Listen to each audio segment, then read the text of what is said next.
Hello बच्चों, good afternoon. तो अभी अभी हम लोगों ने इलेक्ट्रिक डायपोल को अभी ख़त्म किया है।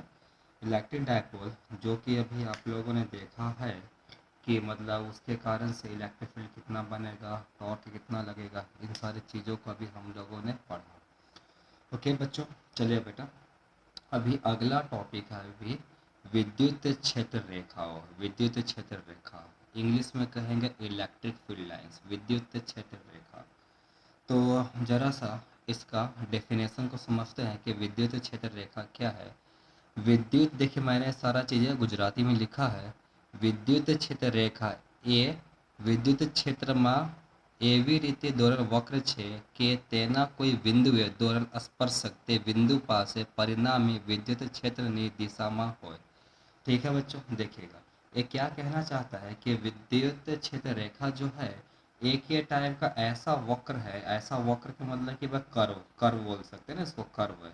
ठीक है, एक ऐसा कर्व है कि अगर इसका किसी भी, अगर आप एक बिंदु पर अगर आप स्पर्शक बनाएंगे, स्पर्शक यानी कि टेंजेंट आप लोग जानते होंगे इंग्लिश में, तो आपको स्पर्शक आपको क्या देगा, तो वो आपको इलेक्ट्रिक फील्ड का आपको भाई दिशा बताएगा। ठीक है, जैसे कि अगर एक ही इलेक्ट्रिक फील्ड लाइन है, ठीक है बच्चों, तो जैसे मान लेते हैं, चलिए एक बार अभी हम यहाँ पर से ड्रॉ करते हैं। मान लीजिए कि अगर एक इलेक्ट्रिक फील्ड लाइन से विद्युत क्षेत्र रेखा है, तो विद्युत क्षेत्र रेखा पर आप इसका कोई भी बिंदु पर अगर आप टेंजेंट बनाएंगे, स्पर्शक बनाएंगे, जैसे कि अगर यहाँ पर से ड्रॉ कर रहा हूँ, तो स्पर्शक जो होगा, मान लीजिए इसका नाम ए है, इसका नाम जैसे कि भाई बी है। ठीक है, ओके।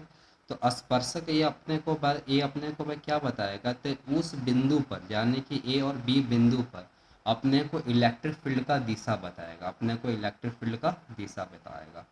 हम लोगों ने जैसे क्लास 11th में पढ़ा हुआ है ना, कि जैसे कि मान लेते हैं कि कोई भी अगर एक वस्तु है, अगर वो गोल रास्ते पर चलती है, ठीक है, तो उसका किसी भी अगर एक बिंदु पर वेग का दिशा क्या होता है, तो इसका स्पर्शक वाला होगा। अगर हमें ए बिंदु पर अगर इसका वेलोसिटी का डायरेक्शन निकालना है, वेग का दिशा निकालना, तो क्या होगा, यहाँ से स्पर्शक। अगर इस बिंदु पर निकालना है तो यहाँ का स्पर्शक, अगर हमें इस बिंदु का निकालना, देखिए इसको अगर है ना, अगर हमें इस बिंदु का निकालना है तो यहाँ का स्पर्शक होगा। हाँ कि नहीं, क्लियर हो रहा है कि नहीं हो रहा है। तो जिस पॉइंट पर भी अगर अपने को, अगर हमें वेलोसिटी का डायरेक्शन निकालना है, तो वहाँ पर अभी हम क्या करेंगे, तो भाई स्पर्शक बनाएंगे, टेंजेंट बनाएंगे। ओके, तो वो हमें क्या देगा, वेग का दिशा देगा। उसी तरीके से इलेक्ट्रिक फील्ड लाइन पर, विद्युतीय क्षेत्र रेखा पर अगर आप स्पर्शक बनाएंगे तो अभी हमें क्या देगा, तो उस बिंदु पर अभी हमें विद्युतीय क्षेत्र का भी जो कि अभी इलेक्ट्रिक फील्ड जो होता है उसका दिशा देगा।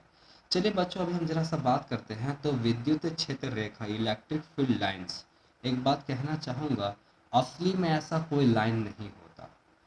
आप पॉजिटिव चार्ज या नेगेटिव चार्ज, ओके है ना, उसके आसपास में असली में कोई ऐसा विद्युत क्षेत्र रेखा असली में कुछ नहीं होता है। ठीक है, लेकिन अगर हम ऐसा मान लेते हैं कि अगर एक विद्युतीय भार के आसपास में अगर जैसे कि विद्युतीय क्षेत्र रेखा होता है, अगर हम ऐसा मान लेते हैं, तो हमें आगे में हमारा बहुत सारा काम काज बहुत ही आसान हो जाता है।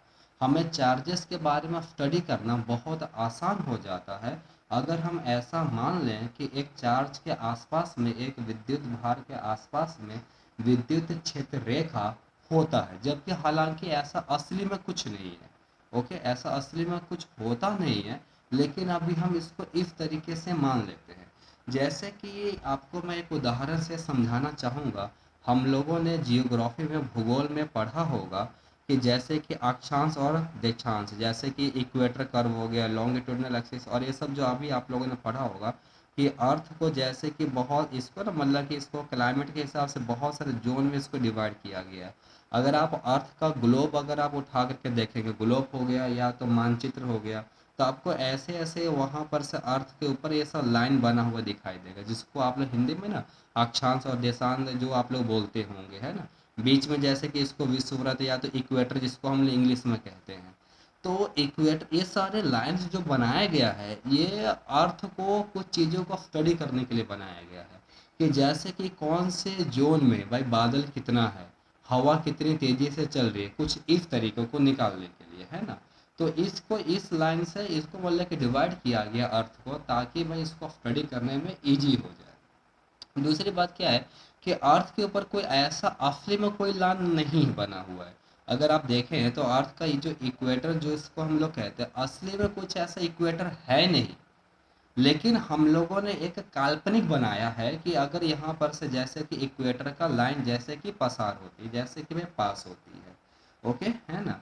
तो देखा जाए तो ये सारी चीज़ें जो है ना एक टाइप का काल्पनिक है। विद्युत क्षेत्र रेखा भी क्या है ना, तो वो एक टाइप का काल्पनिक रेखा है, ऐसा असली में कोई रेखा नहीं होता। लेकिन अगर हम उस काल्पनिक को अगर हम थोड़ा सा मान लें तो हमारा पढ़ाई बहुत ही आसान हो जाता है।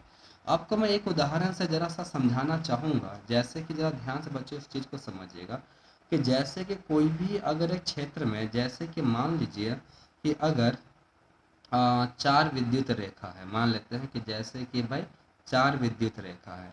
अगर कि 4 विद्युत रेखा अगर हुआ तो यहाँ पर विद्युतीय क्षेत्र का मूल्य है 40 न्यूटन प्रति कूलम। कितने का तो भाई मूल्य है, तो भाई 40 न्यूटन प्रति कूलम। तो मान लेते हैं कि अगर किसी क्षेत्र में अगर 4 की जगह पर अगर कहीं 5 अगर ऐसा विद्युतीय क्षेत्र रेखा हो, 5 अगर के विद्युतीय क्षेत्र रेखा हो, तो देखिए तो 4 के लिए अगर हमने 4 बनाया था तो इलेक्ट्रिक फील्ड का मूल्य कितना था, 40 न्यूटन प्रति कूलम। यानी कि एक जो ये लाइन जो है वो 10 न्यूटन प्रति कूलम को दर्शा रहा था। तो अभी क्या हो गया कि अभी 4 की जगह पर अभी 5 आ गया, तो 5 आ गया तो अब इसका मूल्य कितना होगा, 50 न्यूटन प्रति कूलम, हाँ कि नहीं, 50 न्यूटन प्रति कूलम। तो इसी तरीके से मान लेते हैं कि किसी भी क्षेत्र में अगर कहीं 10 अगर ऐसा लाइन होगा, 10 अगर ऐसा रेखा होगा, तो वहां पर से विद्युतीय क्षेत्र का मूल्य कितना हो जाएगा, तो 100 न्यूटन प्रति कूलम। हमने क्या माना कि जब अगर देखिए ये और एक स्केल है, जिस तरीके से मानचित्र में जो बना रहता है कि इतना अंतर बराबर, जैसे कि भाई 100 किलोमीटर है ना, तो उसी तरीके से हम लोगों ने माना है कि एक जो इलेक्ट्रिक लाइन है उसका भाई मूल्य 10 न्यूटन प्रति कूलम होगा। तो अगर कर कहीं 4 हुआ तो अब मूल्य कितना हो जाएगा, 40 न्यूटन प्रति कूलम। 5 होगा तो फिर अब कितना हो जाएगा, 50 न्यूटन प्रति कूलम। तो हम लोगों ने इसको एक टाइप का स्केल के हिसाब से माना कि एक लाइन जो होगा वो 10 न्यूटन प्रति कूलम का मूल्य दिखाएगा। तो 4 के लिए 40, तो 5 के लिए 50, है ना, तो फिर वह 6 के लिए 60, इस तरीके से। ठीक है, तो ये बात अभी हमें समझ में आ रही होगी। ठीक है कि विद्युत क्षेत्र रेखा एक टाइप का भाई काल्पनिक है, असली में नहीं है, लेकिन अगर हम इसको मान लें तो अभी हमारा काम आसान हो जाएगा। अब जरा सा समझते हैं कि देखिए जो विद्युत क्षेत्र रेखा जो होता है, कोई कोई विद्युत भार के लिए वह कैसा बनाया जाता है। अगर एक धन विद्युत भार होगा, अगर एक प्लस की वाला चार्ज होगा, तो यहाँ पर से विद्युत क्षेत्र रेखा कैसे निकलेगा, तो अब वो बाहर की दिशा में निकलेगा। आप देख सकते हैं ना, सबका सब ये बाहर की दिशा में है।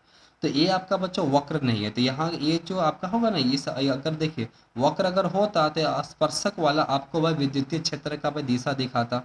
अब ये वक्र तो है नहीं, तो यहाँ पर से जो भी आपके जो लाइन है ना, ये खुद ही ये आपको विद्युतीय क्षेत्र का दिशा दिखाएगा। ये प्लस क्यू की जगह पर ये क्या आया, ये आपका भाई माइनस क्यू आया। तो माइनस क्यू के लिए क्या हो जाएगा, विद्युतीय क्षेत्र का जो दिशा जो होगा अब ये अंदर की साइड में होगा, माइनस क्यू के लिए। माइनस क्यू के लिए विद्युतीय क्षेत्र का दिशा अब ये अंदर की साइड में होगा, और प्लस क्यू के लिए भाई अभी ये बाहर की साइड में होगा। अब ये ऐसा माना गया है कि भाई प्लस क्यू के लिए बाहर के साइड में होगा, माइनस क्यू के लिए अब ये अंदर के साइड में होगा।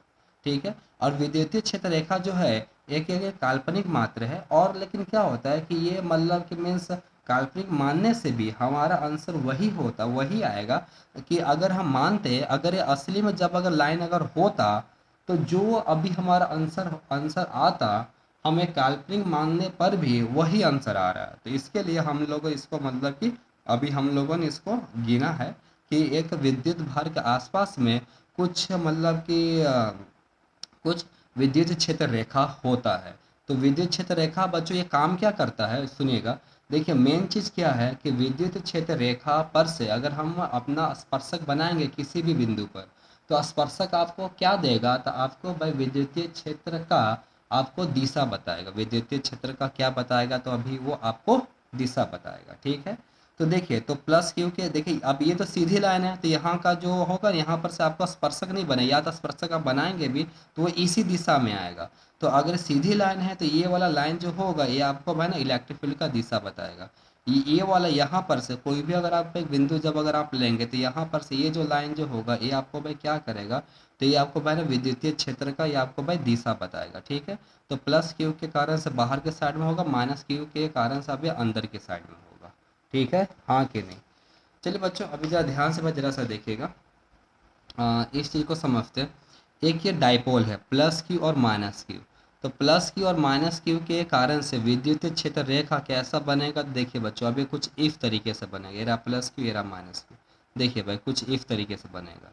तो देख सकते हैं कि जैसे कि ये वाला यहाँ पर से ये आपका वक्र है, ये आपका बना कर्व है ना, और यहाँ पर से कुछ अब ये सीधा भी है। ठीक है ना, तो यहाँ पर से जो टेंजेंट जो यहाँ पर से मान लेते हैं कि अगर आप यहाँ पर से अगर आप मतलब कि स्पर्शक अगर आप बनाएंगे तो यहाँ पर से आपको वह दिशा कुछ इस तरीके से मिलेगा।